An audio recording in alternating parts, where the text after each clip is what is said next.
Sefil çıktın karşıma, ben bu hissi soyutmuştum. Sen od vurdun sönen şama. Ayrılık dedi son sözün, kavuşmağa can atmadın. Kovuşturdu yollar bizi, ben ömrüne kayıtmadım. Seven seven şun ağlayar, yüreklere hüzün çöker. Yağış yağar yanaklara, küle keser sığal çeker. Şeytanın hilesini, bu bir alın yazısı mı? Bu Allah'ın hediyesi, bu Allah'ın cezası mı?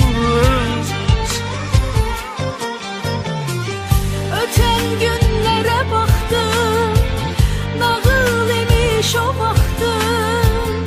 Uşak kimi darıktım, sene bağlandım yere. Bu intizar sürerken, zaman doldu çok erken. Unutmak isteyirken, sana bağlandım yine.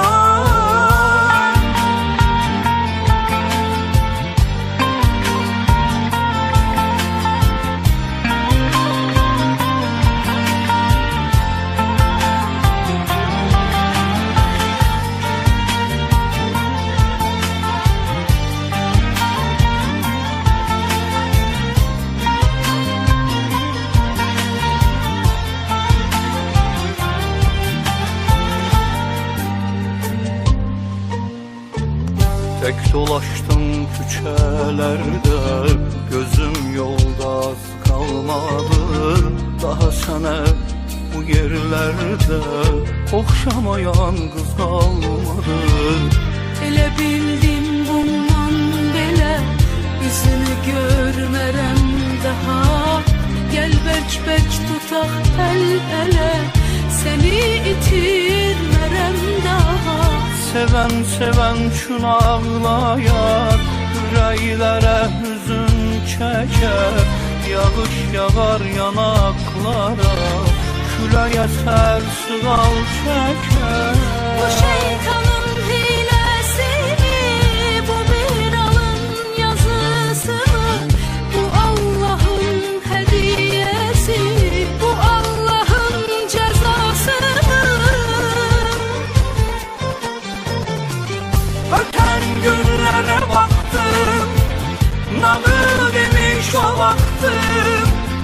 Uşak gibi darıktım, sana bağlandım yine.